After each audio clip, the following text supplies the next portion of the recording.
Angelica Harris narrates I was running behind schedule. I had flown in directly from Washington, D.C., leaving early in the morning, and arrived in Conrad, MT, in the mid-morning. I called a cab and it took me to the church, which was completely filled. It was expected, of course, since Joe Harris was always the most well-liked man in town and everyone wanted to see him off on his final journey. I managed to find a spot in the back of the church. It was standing room only. Some older people recognized me and gave me a silent nod. The service had already started and I didn't want to disturb anyone by trying to make my way to the front pew. A couple to the side of the last pew moved closer together to let me stand next to them, so I could see Joe's coffin from where I was standing. The tall, strong man, with a dark tan and handsome features, his black hair neatly cut, looked splendid in his dark blue dress uniform as a full colonel in the USAAF. He carried his hat and a single sheet of paper up to the church pulpit. He placed them on the slope and looked up at the congregation for the first time.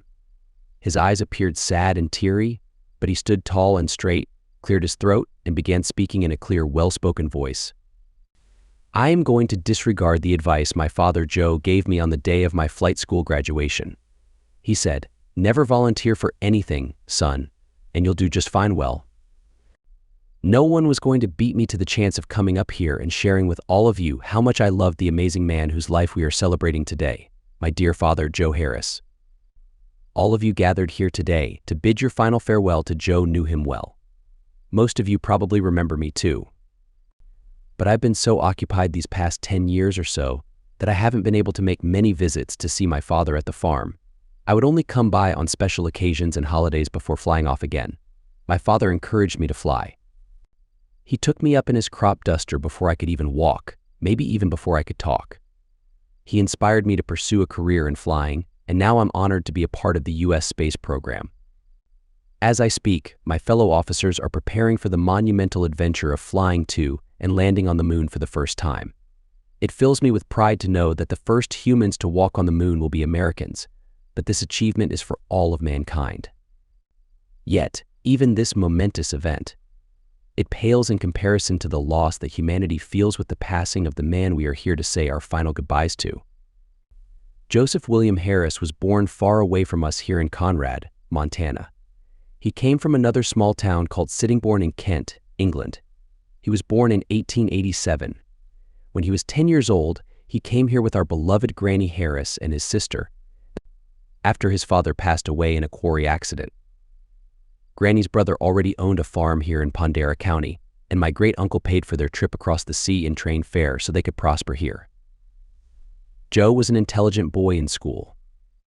He earned a spot in college and pursued a degree in agriculture. He later became an electrician, and his uncle and cousins worked the farm. But Joe was independent and didn't want to be just an ordinary farmhand. He wanted to build his own business. He became a U.S. citizen in 1906, but he still had ties to the old country of his birth. When the war broke out in Europe in 1914, Papa drove across the border to Calgary and joined the Canadian Infantry. He signed up on a short attestation form, agreeing to serve for the duration of the war that was supposed to end all wars. It was a shock for Granny and even more devastating for his fiancée, who was then Marybeth Johansson, a vice principal at the high school. Papa once told me that when he talked about the past, he had no regrets. He did his duty. He was considered an exceptional candidate by the Canadian Army Recruiting Office because he had 2 college degrees. By April 1915, he was in the Flanders trenches as a second lieutenant. He never spoke about those times to us children. I think he lost many friends in those dreadful trenches. In 1916, Papa transferred to the Royal Air Corps. He received training in Egypt and flew various airplanes. This led to reconnaissance missions and sorties back in France. He would talk about those times all the time. He was happiest when he was up in the air. He encountered 2 crashes, managing to bring his plane down safely without harming himself. But the third time, in 1917, just weeks after the U.S. joined the war against Germany, his plane was shot down. He lost his right leg below the knee in the accident. After recovering in an English hospital, he was sent back home to Montana early in 1918. So there was Captain Joe Harris, DFC, DCM, at the age of 31, with both his cousins killed in the war in France and his uncle struggling to run the farm alone. Papa had no choice but to give up his dreams of building things and take over the farm, working alongside his uncle, especially after his aunt passed away from the flu that year. His fiancée, Maribeth Johansson, had waited for him to return from the war but decided, after seeing his injuries, to marry Ted Chambers, the manager of the hardware store. Papa found horseback riding uncomfortable with only one leg, and he couldn't drive the truck or the tractor on the farm, so he bought a motorcycle with a sidecar. It was more comfortable and allowed him to be independent, which was always important to him. His uncle passed away in 1929 after a sudden illness, without leaving a will. Papa had to hire help for the farm, but he didn't have money to pay them until the estate was settled and the farm was left to him and Granny Harris as the only surviving relatives. It was in early 1930 that he met my mother, Angelica D'Angelo, when she was looking for work. I asked Mama about how they met. She had hitchhiked to Conrad to visit her sister, but Aunt Connie had already returned to Chicago. Mama was a widow, married to an Italian immigrant named Gianni D'Angelo, who had left to find work in 1929 and never came back. She later discovered that he was riding along with some cousins, acting as a guard during a bootlegging operation from Canada, which went awry. They were most likely shot and killed during a shootout with rival smugglers or the police. Mama, heavily pregnant with me, left Chicago after being unable to pay rent to find her cousin Connie, who had moved to Seattle. But Conrad was as far as she could go. She was a city girl in a small town. The nurse hearing Conrad informed her that Papa was looking for farm workers and suggested that she wait in the general store, keeping an eye out for his motorcycle and sidecar. Mama didn't have any money, so she decided to wait outside the warm store, standing by the snow and wind. When she saw Joe pull up, limping towards the steps, and looked into his clear blue eyes, she fainted as I stood proudly at the back of the crowded church. Listening to my son, memories flooded back of those days when I first arrived in this town and met Joe Harris. The first Friday in 1930, Angelica D'Angelo narrating, I shivered as I waited outside the general store at the north end of Main Street in the chilly town of Conrad, Montana. I felt dizzy as I pulled my thin jacket tightly around my neck and leaned against the wooden wall of the store.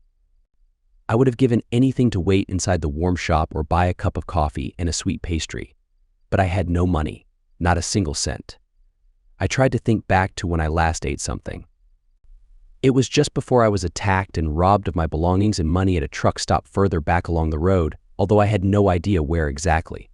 I felt fortunate in a way. If I hadn't been nearly 8 months pregnant, the assault could have been worse. The men who attacked me said they would have done something worse if I hadn't been a heavily pregnant African-American woman. The way they spat out the word "colored" filled with hatred and cruelty struck me deeper than the blows that split my lip and blackened my eye. The nurse at the free hospital in Conrad, a kind Native American woman, patched me up and checked on the health of the baby. She assured me that the baby was doing well. "Make sure to come see me next week, honey," she said. I replied, feeling uncertain. "I can't say for sure where I'll be next week." I was on my way to stay with my cousin Connie, who moved to Seattle a couple years ago. But when I arrived at her address, I learned that Connie had lost her job and had no prospects there. She had gone back to Chicago just a few days earlier. I had traveled from Chicago 2 weeks ago and had already used up most of my remaining money by then. I took the train part of the way, but I couldn't afford to go any further. I mostly walked and hitchhiked. On my last ride with 2 white farmhands, an older man and a younger one, they assaulted and robbed me, leaving me behind at the next truck stop without any money and with my cardboard suitcase containing all my belongings taken from me. They even stole my coat. If I want to stay here, I need to find work. But it's tough to find work looking like this, I told Nurse Annie, trying to keep my spirits up and my tears at bay. And it will be even harder in a month when the baby arrives. "What kind of work did you do before?" Hanshi asked. "I used to work as a ledger clerk in a bank before I got married. There's only one bank left open in Conrad now, Han, and they haven't been doing well since last year's crash. Can you cook and clean, Han?" "Well, household work, yeah, I guess." "Tell you what, Han, it's Friday, the first Friday in January. You go wait by the general store at the north end of this street and look out for a man on a motorcycle and sidecar. He's looking for someone to live in and do chores for a few weeks, maybe even a couple of months. His Massachusetts had a fall and sprained her ankle last week. He always does his main grocery shop for dry and tinned goods on the first Friday of the month, so I walked along that snowy Main Street as directed until I got to the store. The clock inside the store, that I could see from outside, said it was 7 minutes past 9. The nurse had said that this Mr. Harris, the man with the motorbike and sidecar, would be along between 9 and 10. I just hoped I hadn't missed him, either going in or coming out. I didn't know what I would do if he had already taken someone on or didn't like the look of me, and with the baby's arrival so close. I didn't go into the store to ask about Mr. Harris. I knew how terrible I must look. The nurse, Annie Greyfeather, had showed me my cut face and bruised eye, which was yellow under my brown skin, in the mirror. I leaned deeper into the wooden wall of the store under a short veranda, trying to shelter from the weather. I folded my arms into my chest above my bump, with my bare gloveless hands clenched under my armpits, locked my knees and closed my eyes for just a minute. I awoke on my feet with a start. I heard the noisy motorbike like a muffled hammer banging on metal a while before I actually saw it. The snow was falling even more heavily now, with big and soft flakes, and somehow I felt a little warmer. Either that or I was so cold I couldn't feel the cold anymore. Even the wind had died and the thick, full flakes kissed the ground around the store, settling thick and even on the road. The sky was full of gray clouds, not a patch of blue anywhere. Although it was still the morning, it was almost as dark as night, the snow glistening in the glow from the electric lights from the store windows. The bike slowed and turned, parking in front of the store, by the steps leading up to the sidewalk. The rider wore a long leather coat, hat and goggles, his front completely covered in snow. Sudden silence reigned as the noisy engine cut out, and he slowly climbed down. Because of the sidecar, he didn't need to pull the bike onto its stand. Then he carefully made his way over old frozen ruts and fresh snow until he reached the steps and rail up to the wooden sidewalk. He was tall, I noticed, very thin, and walked with a pronounced limp, favoring his right leg. Then he removed his goggles and shook off the snow into the street. He climbed the 5 steps one at a time, left foot first and dragging his right after, then leading with his left again. When he reached the top, he lifted his face, seeing me for the first time in the shadows. He was lit up with the warm light from the store. He had the clearest, most startling blue eyes I'd ever seen on a man. It was how I imagined a clear mountain pool would look. I stepped forward, but I was stiff and my legs felt as wobbly as jello. "Mr. Harris?" "Excuse me," but Nurse Annie said. Then I felt everything slip away from me and I crumbled to the ground. The last thing I heard was an English accent saying, "Oh, my." When I awoke, I was in a warm bed, the first I'd slept in for over 2 weeks. The starched linen sheets felt smooth and smelled fresh and clean. It was dark in the room, other than the flickering glow from a fire grate in the wall to the right of the bed. I was lying on one side of a huge double bed. Feeling the other side with my hand, I assured myself I was alone. I lifted my head an inch or two and looked around. All the corners of the room were in shadow. The only light came from the fire, but it was quiet, just the odd crackle from the burning logs. So it seemed like I was alone in the room, with no idea at all where I was. I laid my head back into the pillows again, looking up the wall behind me, where I could make out a crucifix was hung above the bed. I couldn't just lay there, I needed to know where I was, so sat up again stiffly. The first thing I noticed was that my clothing had been removed completely, and I was wearing nothing but a cotton nightshirt. A couple of extra pillows were on the bed beside me, and I tried to pull one behind me for more comfort sitting up, but my shoulder ached and I winced. I heard a knock on the door at the end of the room, and the tall, thin man with the blue eyes came in, carrying a tray with a steaming cup on it. I recalled asking him earlier if his name was Mr. Harris, and if so, I was supposed to see him about a job for a few weeks, while his mother was incapacitated. Before I could say anything, he spoke first, in that same English accent. "Hello," he said.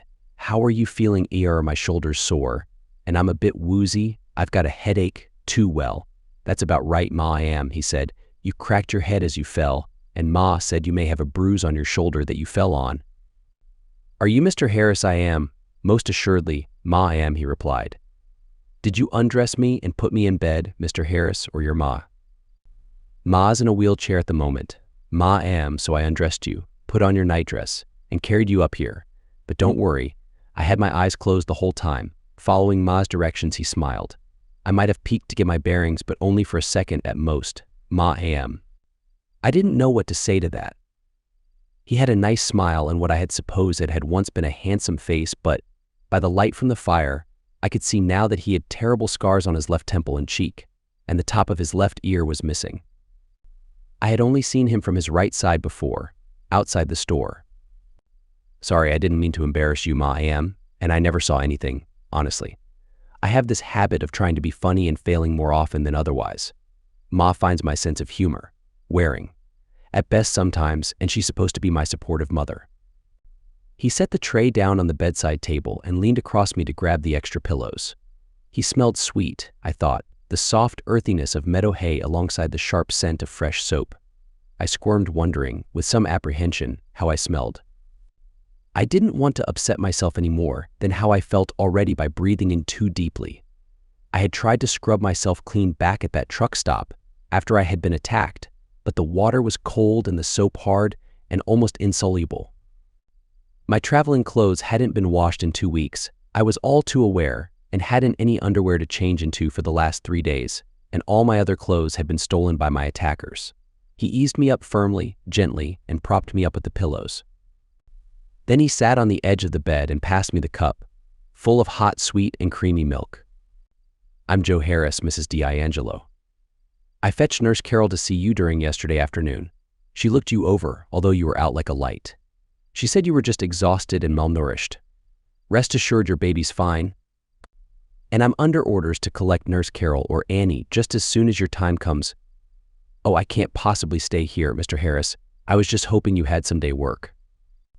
Nonsense, there's no need to go. In fact, you can't actually leave now. It is snowing like crazy at the moment.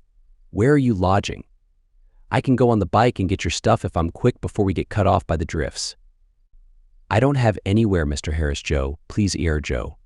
I arrived here yesterday after finding my sisters moved back to Chicago on Monday, and I had my suitcase stolen on Wednesday, hence my bruises. Well, in that case, you can stay here until you are well. But nothing. Ma, I need to find work. I have no money. There's work in our farm dairy here when you're up and well, and Ma needs help around the house too. She busted her ankle a couple of weeks ago and isn't too mobile at the moment. Now, drink up that hot milk. There's a warm robe here to wear. When you're ready, come downstairs into the kitchen for breakfast. When did you last eat? Wednesday, I think. Well, it's Saturday morning. You need to keep you and that baby well fed. The nurse was very insistent on that. Now, do you need a hand getting out of bed, or can you manage? Ma, I think I can manage, I said. And I think if you want me to call you Joe, you should call me Angelica or Angie. Well, try and get up, Angel. I'll hold the robe open for you. I found that I had virtually no strength in my arm, and he had to help me get down from the high cast iron bed. I also had to lean on him as he helped me down the stairs. The woman of the house, that I later came to regard fondly as Granny Harris, was in the kitchen, a big heavy woman, sitting at the table in her wheelchair. She made me welcome and laughed all the while as Joe kept feeding me French toast, bacon, eggs, pancakes, and more toast, in glasses of fresh milk and a cup of tea. Ashamed to admit it, even at my age, but I sat there and ate like a pig until at last my appetite was satisfied and Joe couldn't force another single morsel on me. So what brought you to Conrad? Granny Harris asked me. My husband was killed last year in Canada.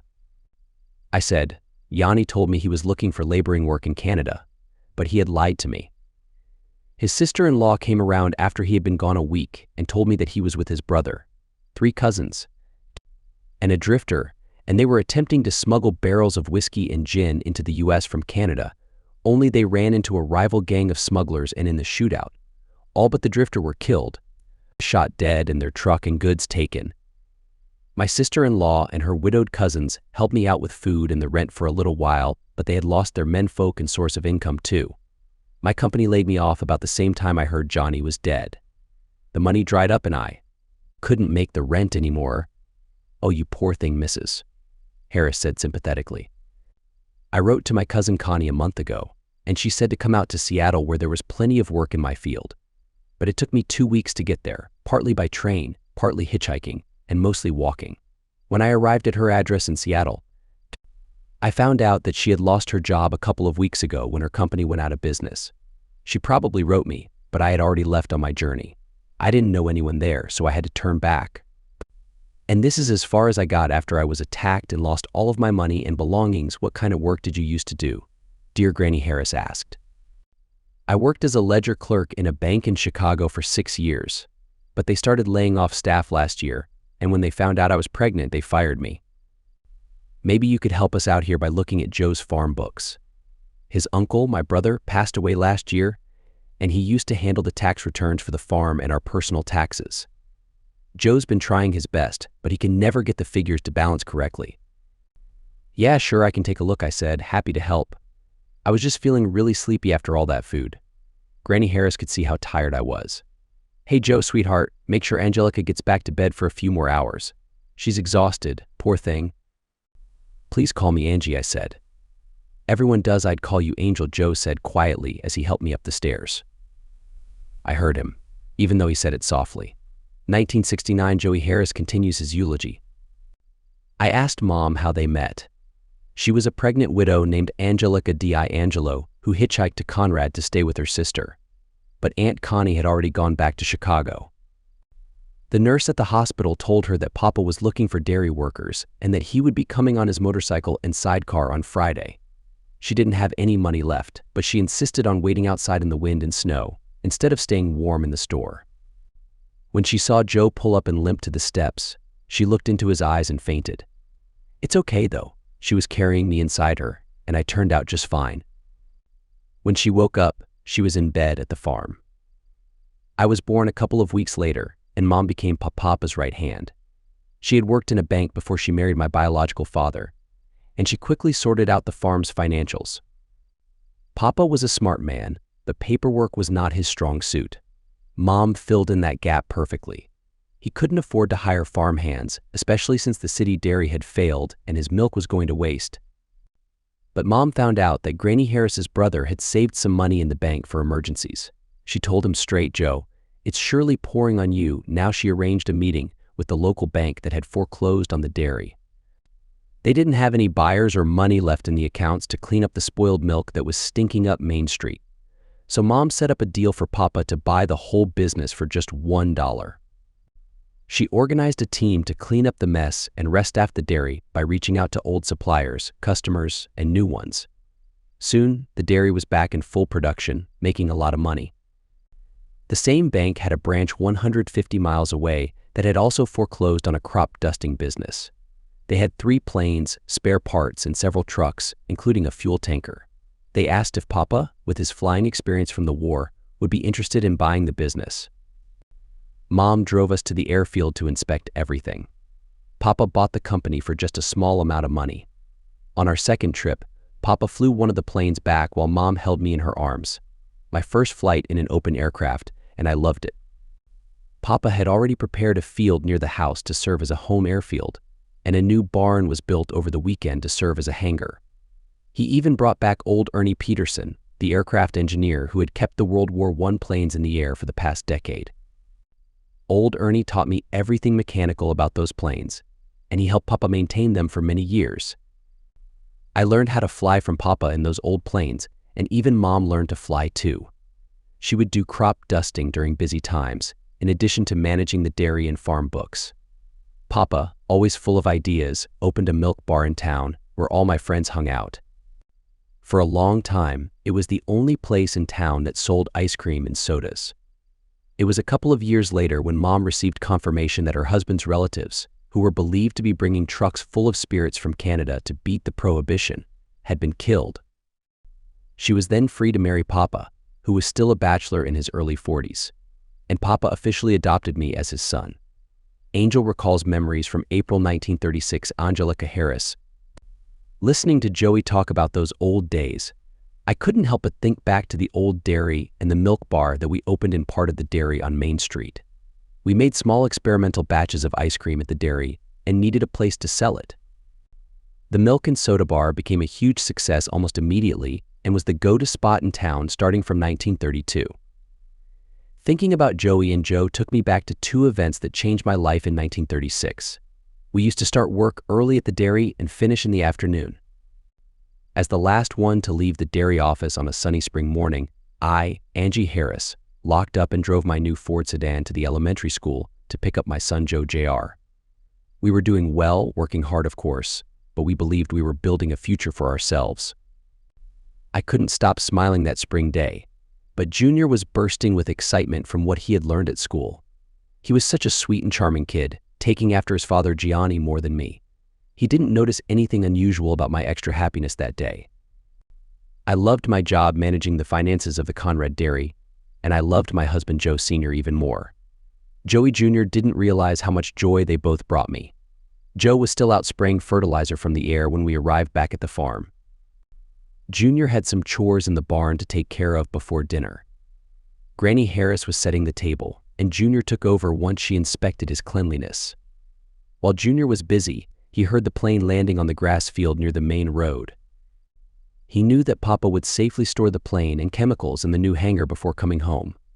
There was running water at the hangar, so Papa could wash up and change clothes, avoiding any chemical contamination in the house. I had changed out of my office clothes but was still dressed more formally than usual in the evening. Junior might have noticed, but the Harris family farm wasn't known for fancy attire.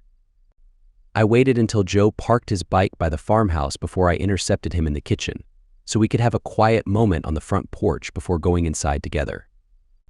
5 minutes later, we both burst back into the kitchen to announce that Junior was going to have a younger sibling later in the year. Seeing all the smiles on my family's faces made me incredibly happy. They were my family, but it had taken some time to get to this point. Joe always joked about being an average Joe, to which I would playfully respond that he was now less than average with his missing leg and ear. But to me, Joe was better than any other man I had ever known. Those few weeks before my baby Joey was born were so special. I got to know Joe really well during that time, and I grew incredibly fond of him. He was so attentive and caring as my due date approached, and I knew he would be there for me when our child was born. In those days, fathers weren't allowed to be present during the birth. It was a women's domain, with only female relatives and the midwife present. But Joe treated Joey as our baby, and they had a beautiful bond that often brought tears to my eyes. Back to when I arrived and was taken in by the Harrises, I was up and about the next day, feeling refreshed after a good night's sleep and a hearty breakfast. I had a lot of energy and I really enjoyed spending time with the Harrises, both the mother and son. I helped out around the house for a few hours each day, and during the first week, I focused on organizing Joe's farm records and receipts from the past couple of years. His books were not as difficult as he thought, but there were some missing details like cash paid for fuel and general petty cash expenses.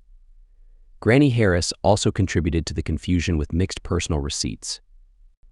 Many customers of the farm were not paying invoices or only paying partial amounts, so it was a challenge to determine which bills were settled and which were still outstanding. Joe had difficulty collecting debts because he was too kind-hearted to take the necessary steps to ensure timely payment. Unlike Joe, I was not as lenient when it came to chasing overdue payments. We started seeing payments coming in without having to resort to legal action. Most customers felt embarrassed once we pointed out what they owed, and the more troublesome ones were forced to find another business to trade with or simply pay up in advance. Of course, there were a few customers who were unable to settle for years, but we couldn't let people go hungry. Eventually, everyone managed to get by thanks to the kindness of our community. From the moment I arrived, the Harris family treated me as part of their own. They never showed any prejudice based on skin color, unlike some people in the countryside. Since I am of mixed race, with a lighter complexion due to my grandmother, I was grateful that race was never an issue while working with the Harrises and interacting with the customers in Conrad. The surrounding area was mainly inhabited by white and Native American people. When we hired workers, about a quarter of them were Native American, and Joe made it clear that he would not tolerate any form of racism towards them. He treated everyone equally, and the Native American workers were happy to be a part of our team. They held Joe in high esteem for being a fair and honest employer. I believe they admired him for never allowing his disability to hinder him from pursuing what he wanted. He always found a way to work around it. During a meeting with the bank to discuss our lines of credit and transfer balances to investment accounts, we made an unexpected discovery. It turned out that the farm business already had investment accounts that Joe's uncle had set up and Joe was unaware of. The money in those accounts, along with the accrued interest, put us in a position to hire more laborers for the farm and make it even more profitable. To our surprise, the bank manager informed us about a dairy in town that they had foreclosed on and were struggling to sell. They were willing to sell it for $1 on the condition that the buyer cleared it out immediately. The dairy, located on Main Street across from the bank, was causing the whole area to smell from rotting milk. Without wasting any time, Joe decided to hire the 50 unemployed former dairy workers to clean up the place and bring it back into operation. They started sourcing milk from local farms, selling what they could, and giving a lot away to schools, hospitals, and those in need through the churches. Before we knew it, they had the dairy producing cream, yogurt, and cheese, which they shipped out by train to nearby towns and gradually expanded further. May 1936, Angelica D'Angelo. The second event that occurred in the spring of 1936 also revolved around the dairy. I was reconciling the April accounts in preparation for the upcoming board meeting on Monday. We had kept the dairy as a separate business from the farm and crop dusting companies so that it could be sold more easily if necessary. Anything we made above $1 plus cleanup costs was considered pure profit. However, the dairy was doing so well, especially with the new milk bar, that we decided to continue operating it. The board consisted of Joe, Granny Harris, and myself as the secretary. While working, I received a call on the telephone in my office. It was Suzanne from reception informing me that I had a visitor. Since I wasn't expecting anyone, I asked her who it was. She replied, Mr. D'Angelo is here to see you. The only D'Angelo I knew was my late husband Gianni, who I believed was killed in 1929 in Canada, along with his only brother by rival bootleggers. I instructed Suzanne to send him up to my office. As I stood up to greet him at the doorway, I couldn't believe my eyes. It was Gianni, as if he had returned from the dead. I pulled him into the office, and before I could react, he kissed me on the cheek. It felt as passionate as all the kisses I remembered, and in that moment, the past 6 years seemed to disappear, and I felt young again, still married to this man. Eventually, he stopped hugging me, and I managed to catch my breath. What happened to you, Johnny? Your sister-in-law told me you and Giorgio were shot dead in Canada. We were all shot in a double cross by a rival group who thought we were intruding on their business, including my brother, cousins, and my brother's friend, Alberto Bianchi, who was a drifter from the East. They were all killed, and I was left critically injured, believed to be dead. I had a criminal record from before we got married, and I would have faced a long prison sentence, so I switched identities with Alberto. Instead of 20 years, I received a 5-year sentence. So when did you get released, I asked. 2 years ago, 2 years ago. Why didn't you try to find me? I'm here now, aren't I? He responded. I had no idea where you were until your cousin Connie came to my club last week. Connie? My Connie, yes, Connie herself. She came with a group of her co-workers, all looking stunning. So, you own a club now. Is that where you work? It's my nightclub. I'm in charge of everything. It's doing really well. I even have a nice apartment above it. Connie told me about our son, Joey, so I prepared the second bedroom for him. How did you manage to own a nightclub? You were in prison, right? Yes, but I stayed out of trouble and told the police that I was just an unemployed laborer who knew nothing about any criminal organization. So when I was released, I gained the trust of the bosses and got a great job managing a speakeasy that became incredibly profitable once Prohibition ended. I did so well that the organization allowed me to buy a 50-50 partnership. Now, we're on top of the world, sweetheart. So when Connie told me where you were, I thought, fantastic, I'll come and bring you and our child home. You'll love it, babe. We're set for life and going places. But everyone believed you were dead. I've built a life here, and Joey has just started school. He loves it here in the countryside. That's all he's ever known. And Johnny, I'm married. Of course you are. You're married to me. And your current husband doesn't really count. Our marriage is the only one that matters in the eyes of God. The marriage you have here in this small town holds no significance. Besides, I want my child back. When can I see him? He's at school. I'll pick him up this afternoon. Great. Maybe we can have lunch together and explore the town. Or I can show you my hotel room. I have to work. Johnny Anjay. Remember, I go by Johnny now. Can't we pick up the kid now and play catch in the park? No, he's in school. He can't just leave whenever he wants. And I can't either. I have to finish the monthly financial reports. I understand, business is important. What about lunch? You need to eat, and we need to catch up. I usually bring my lunch and work through it so I can pick up Joey. You didn't name our firstborn after me. No, I thought you were dead, Johnny. I named our baby Joseph Yanni Mario D'Angelo. But I have to tell you, I remarried, and my husband adopted Joey. He is now Joseph Yanni Mario Harris. Joey considers Joe his dad, and Joe sees him as his son.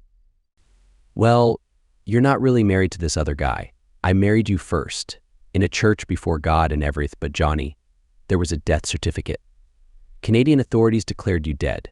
You could have found a way to let me know. I was in prison, living a different life. All incoming and outgoing letters were monitored. Plus, I had no idea where you went. I thought you would wait for me in Chicago, but it's not a problem. I'm back now. I am successful, doing well enough that you will never have to work in an office again. I'll come back in 3 hours, and we'll go pick up our child. I couldn't focus on the financial reports anymore. The thought of my husband returning from the dead consumed my mind. I loved Joe. He was an amazing husband.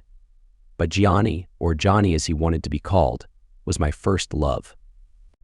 We had known each other for a long time, and he had always been my hero. He fought for me when we were young, protecting me from bullies. Life was never easy for a girl like me, who was half-caste Negro, even with my lighter skin. Italians at the time only married Italians, so Yanni would always find himself in fights defending my honor. I loved him deeply, and now that he was back, I had to admit that my life in this small town was over. I could tell that my Joey was not happy with Johnny. As soon as we picked him up from school, instead of letting me handle it, Yanni, sorry Johnny, jumped straight in and told Joey he was his real father, and that from now on he'd be known as Johnny Jr. and live in the big city. Joey tried to hide behind me, insisting that he already had a daddy, the only daddy he knew, and was Joey or Joey Jr., not any other mean name that he didn't want. He was clearly frightened but defiant. For a moment I thought, he's more Joe's son than he could ever be Johnny's. Even the set of his chin, even though it was an exact match of Gianni's, was jutted out like Joe when he refused to budge an inch. Like when I tried to stop trading with the farmers' co-op because they were so far in debt a couple of years ago, and he said they'd pay up eventually provided we didn't hurt them. And they did, and their smiles were still so intact that they turned into one of our best customers with the sweetest dairy milk. You could taste the milk bar was stocked almost exclusively with their cream and buttermilk. Look, sweetheart, I said to Joey, crouching down to his level, we'll have a long train ride into the city. You'll have a nice room of your own, and if you don't like it, I can bring you back here to stay. Would that be all right? While Johnny, or Johnny, as he now preferred to be known, went back to the hotel he'd stayed at for a couple of nights to pack and meet us at the station, I went to pick up clothes and stuff for Joey and me. When we got back to the Harris farm, Joe was still out on the farm working. I packed a small suitcase with a couple of changes of clothing for Junior and me, told Granny Harris we were heading for the station as my husband had come for me. 1969 Joey Harris concludes his eulogy with old Ernie keeping 3 crop dusters in the air. It was sure as eggs were eggs that I would fly with Papa as soon as I could sit upright on a sack of cornmeal so I could see out of the cockpit. So, it didn't take long before I was doing the flying while Papa operated the sprayer from the passenger seat. Mama, being the driving force she was in the family, was also solo flying planes. She learned to fly solo while I was still in diapers, and she was a fine and careful flyer. Yes, sir. She had old Ernie fixing everything that was slightly under regulation. As soon as the war against Japan was declared, followed by the declaration of war against Germany, Papa wanted to volunteer for the Air Force. He was 55, but told the recruiting sergeant he was 42 and had been a captain in the British RFC. I think they realized he had lied about his age, but they put him on delivering new aircraft from factory to airfields all over the country for training, or flew them close to the ports that were sending them overseas for the invasion of Europe, D-Day. He was often gone from home for weeks at a time. but never happier than when he was in the air. He hardly ever spoke about his First World War, but you couldn't stop him talking about the Second. I was only 12 when the war started, but you grow up real quick in wartime. Mama had also joined up too, also volunteering to deliver airplanes from the factory to wherever they had to go. They both trained on a variety of aircraft from fighters to bombers and spent the next couple of years crisscrossing the country, hardly ever meeting. Then in 1944, Papa flew bombers over the Atlantic in preparation for the D-Day invasion of Europe. This was the first time back in his old country for 18 years. All through his life he used to tell us kids, and anyone else who was listening or tried to heap praise on him, that he was just an average Joe doing his duty to the best he could. Well, we have packed out this church today to say goodbye to a Joe who was son, husband, father, grandfather, colleague, and friend, and to us all he was anything but average. 1969, Angelica Harris narrating, I could see the tears roll down my Joey's cheeks as he finished saying goodbye in front of all our family and friends to the only real father he knew. I felt the tears running down my cheeks too. The woman standing next to me put her arm around me. I knew her, by face if not by name, but she knew me, and she must have known Joe and loved him too. He had just so much to give. Everybody loved average Joe Harris. The coffin was laid on the shoulders of 8 sorrowful but proud men. I knew them all well. 3 of them were my children. When they drew near, Joey spotted me at the back of the church. Mama, you made it. Yes, they tried to delay us all night, but we got the Farm Reform Act through the House and onto the Senate last night, and I flew up early this morning. I fell in behind the coffin with our daughters Jelly Fox and Molly Andrews, and we walked out to the Harris family plot, where Joe's mother and uncle lay along with memorials to Joe's brave cousins, lost in France while keeping the world free from oppressive rule. Joe was a justice of the peace and a local councilman, but he wasn't interested in politics. He was a working farmer, but he was interested in farmers' rights in Washington, so he urged me to serve in the House of Representatives for the state of Montana, which I did from 1969 to 1971, the second woman and the first person of color from my state to do so. I almost left Conrad with Johnny and without Joey back in 1936. Joey flatly refused to go. At the station, my first husband, Johnny Bianchi, was disappointed about leaving Joey behind. As soon as Joe reached the farmhouse, and between them Joey and Granny Harris explained to him how I'd left with my first husband and how it came about that he was still alive, Joe ran to his bike and rode as fast as he could to the railway station. Why the station? Johnny, the businessman and club owner from Chicago, was afraid of flying. Joe had me comfortably flying solo in all 3 of our planes, all very different, within 6 months of bringing them home. Angel, Joe said at the station, as we stood there, the 3 of us, please don't break up our family. I know you told Mom that your former criminal husband is now legit. But do you really know this man? Do you remember what life was like when you were his wife and how your life is now? Do you realize how many people are relying on you for their jobs, at the dairy, the farm, the small businesses and tradesmen in this town? Do you realize how much I would miss you? Granny would miss you and Joey if he joined you, and how you going without him would tear Joey apart. And what about the baby? The baby. In all the excitement, I'd forgotten the baby, our baby, Joe's baby inside me, due before Christmas. How could Johnny make me forget my baby? Was I mad? I looked at Johnny, clean-shaven, tall, dark, and handsome, his black hair slick, in his smart double-breasted suit, sharp down to his shiny shoes. The fashionable tie complemented his sharp silk shirt, expensive tie pin and matching cufflinks, his shirt cuffs being tugged by his soft, manicured hands as I looked him up and down, every inch the stylish businessman in his mid-30s. Joe, on the other hand, his sandy-colored hair thinning and uncombed. He was just above average height and wiry build, his worried face scarred and tanned by daily contact with the elements. In his late 40s, his work clothes freshly soiled and permanently stained by the toil of his labors. His thick cotton unbuttoned shirt frayed at the collar and cuffs, his work boots scuffed and caked with mud, his hat pulled from his head and crumpled in his calloused hands as he pleaded with me to reconsider. I had kissed his scars nightly, lovingly, thanking him for doing his service for both his countries when they needed him. I was proud of him in company, an honest, decent, modest man, successful because people like him, respected him, trusted him. I loved him for caring for me and loving me completely when only a couple of days before I met him I was dismissed. Joe had loved my son as if he was his very own. I loved him because he treated me with respect as an equal in our businesses, in our home, and in our relationship.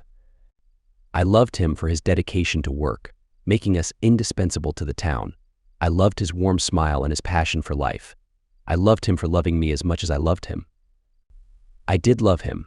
This man who insisted he was so average and yet was so much more than the sum of his parts.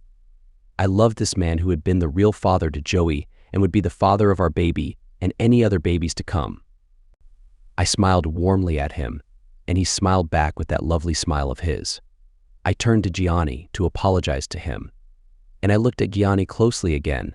The memories which had affected my perception began clearing.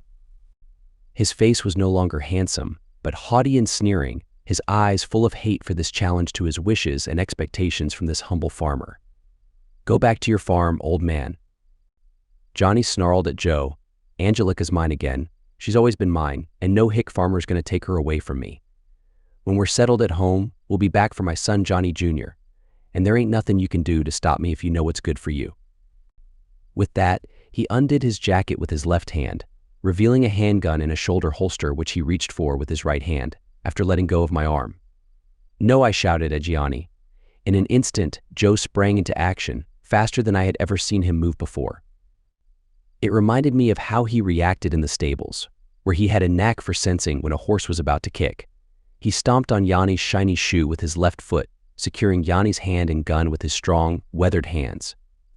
Yanni was immobilized, his legs giving out beneath him.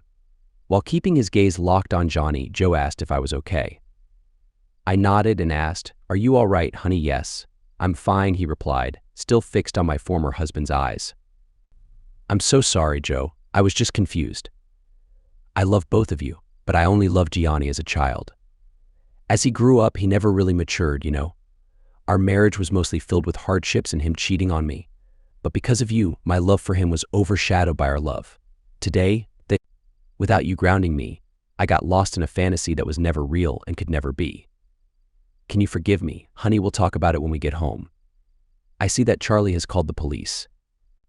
I noticed the station manager in his office, speaking on the phone, and I could even hear the sound of sirens approaching. The police station was only a short 2-minute drive away. I later learned that Gianni was charged not only for drawing a concealed weapon, which was permitted in our state, but because the weapon he drew was illegal, with all serial numbers filed off.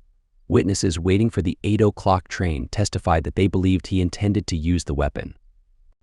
During the trial, Yanni's name and history were brought to light.